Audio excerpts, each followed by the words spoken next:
ओला electric पर भी अपना व्यू दीजिए, क्योंकि देखिए महेश, हाल फिलहाल कुछ ऐसे काउंटर्स और न्यूली लिस्टेड काउंटर्स को अगर हम देखें तो एक दौर ज़रूर आता है बुरा समय का, अगर वहाँ पर कुछ एक ऐसे संकेत मिलते हैं कि हाँ आगे इम्प्रूवमेंट हो सकता है, तो स्टॉक भी अच्छे से रिवॉर्ड करता है। कुछ एक एग्जांपल के तौर पे देखिए पेटीएम ही है, कुछ समय पहले तक या कुछ महीनों पहले तक 400 के आसपास भी आ गया था। जोमेटो में हमने एक भारी गिरावट देखी थी, पर ओला इलेक्ट्रिक को देखे महेश, लिस्टिंग के बाद तेज गिरावट, जी हाँ न्यूज़ फ्लो भी काफ़ी नेगेटिव रहा, पर अब जो कि थोड़ा थोड़ा करके स्टॉक प्राइस रिएक्ट कर रहा है, साथ ही ब्रोकरेजेस की रिपोर्ट का सहयोग है, कुछ नए लॉन्चेस हो रहे हैं, कुछ ट्रिगर्स तो हैं, पर आप इसे कैसे रीड कर रहे हैं, क्योंकि कई सारे लोग यहाँ पे फंसा हुआ महसूस ज़रूर कर रहे हैं अभी महेश। सृष्टि, आई थिंक कल जो इन्होंने नए बाइक्स के ऐलान किया था, नए बाइक्स लॉन्च करेंगे गिग वर्कर्स के लिए, जेन जेड के लिए, जो प्राइसिंग पॉइंट इन्होंने रखे हैं नई बाइक्स के लिए, जो रेंज है नए बाइक्स के, I think they are very very attractive from a competition perspective. और कहीं ना कहीं I think specifically I think जो लार्जर रेंज बाइक्स है, इसमें जो बैटरी स्टोरेज है दैट इज ऑब्वियसली पोर्टेबल, यानी आप घर पे भी इसको चार्ज कर सकते हैं, विच मीन्स दैट जो इंफ्रास्ट्रक्चर नीड्स हैं that probably will not be a deterrent going forward. But कहीं ना कहीं आई थिंक जो एग्जिस्टिंग नंबर्स हैं, जो एग्जिस्टिंग सर्विसिंग वोज है, जो हम इतना सोशल मीडिया पे पढ़ रहे हैं, जो महसूस कर रहे हैं लोगों से भी, I think there are still issues to be tackled existing line of businesses में. Obviously profitability is also some huge element that Ola should probably be looking at over the next few quarters. Production capacities कैसे ramp up होंगी ये नए launches के लिए, ये सारी चीजें हैं जो आई थिंक ध्यान में रखनी चाहिए, और इसलिए मुझे लगता है I think wait and watch करना चाहिए. I will not be buying Ola at this juncture. मुझे लगता है I think balance sheet repair पहली चीज, दूसरा लॉन्चेस की वजह से कल सेंटिमेंटल रिएक्शन जरूर आया था, बट कहीं ना कहीं I think market will probably take that in stride. और तीसरा I think return to profitability and some element in terms of recoupment of those losses every passing quarter, which gives the street the confidence that business is on track to probably deliver at some point of time profitable earnings growth in the near future. So I'm not buying all that.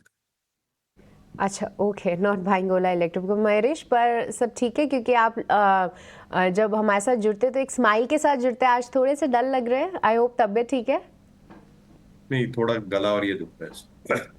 Okay नहीं, पर I think पता नहीं, यहाँ पर तो हम देख भी रहे हैं कि कई सारे लोगों की तबीयतें ख़राब है, दिल्ली में भी सुनने को ज़रूर मिल रहा है, पर टेक केयर. पर चलिए अब आगे बढ़ते हैं, एक बार फिर से स्टॉक मार्केट पे नज़र डालेंगे, और अवनी जी एक बार आपसे राय चाहिए थी मैरिको पे. मुझे हाल फिलहाल याद है कि आप थोड़ा सा बेयरिश व्यू ज़रूर रख रहे थे, ये कंज्यूमर काउंटर्स पे टाटा कंज्यूमर आपकी पिक थी, पर मैरिको अवनी जी ये कई सारे दिग्गज कंज्यूमर कंपनीज, एफएमसीजी कंपनीज से थोड़ा सा डिफरेंटली परफॉर्म कर रहा है प्राइस एक्शन के चलते, क्योंकि पिछले 4 दिनों से देखें तो एक अच्छी ग्रीन कैंडल्स बना रहा है. आज भी एक पॉजिटिव रिपोर्ट आई है जहां पर अगर हम देखें तो गोल्डमैन सैक्स के 720 के टारगेट्स हैं. अवनी जी आप इसे कैसे ट्रैक कर रही हैं, और क्या यहाँ पे कोई फ्रेश ट्रेड लेना है? जी बिल्कुल, यहाँ पे जैसे पूरे ओवरऑल एफएमसीजी ओवरऑल इस सेक्टर में मैरिको ने आउट परफॉर्म किया है, और पिछले 4-5 दिनों से एक कंसोलिडेशन के बाद में higher high higher low formation है, और लगातार ऊपर चला है. सारे शॉर्ट टर्म मूविंग एवरेजेस के ऊपर इसका प्राइस एक्शन हो चुका है, और एक 30 अक्टूबर के करीबन जो एक गैप बना हुआ था वो फिल हो चुका है. तो मेरे हिसाब से ये अभी तैयार है ऊपर के तरफ.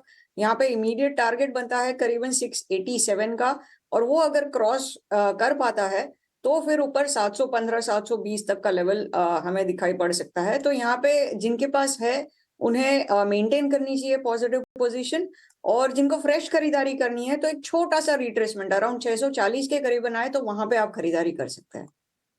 ठीक है, तो थोड़ा सा रिट्रेस करें काउंटर, उसके बाद एक फ्रेश बाय का नज़रिया बनाए, पर प्राइस एक्शन पॉजिटिव साइड ही है.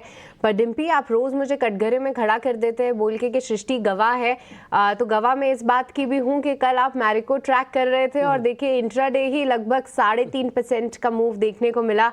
तो डिम्पी, आपकी तरफ से भी काफ़ी एक शानदार स्पॉट रहा मैरिको. नहीं सृष्टि, वो बात बिल्कुल ठीक है. एक्चुअली डेरिवेटिव्स का डाटा एक्सपायरी के आसपास ना आपको बहुत अच्छे ट्रेड मिल जाते हैं. ये एक्सपायरी इम्पैक्ट है, क्योंकि क्या होता है सीरीज़ की जब कटान हो रही होती है तो डाटा शफलिंग होता है, तो आप छुपा के भी करेंगे तब भी छुपेगा नहीं।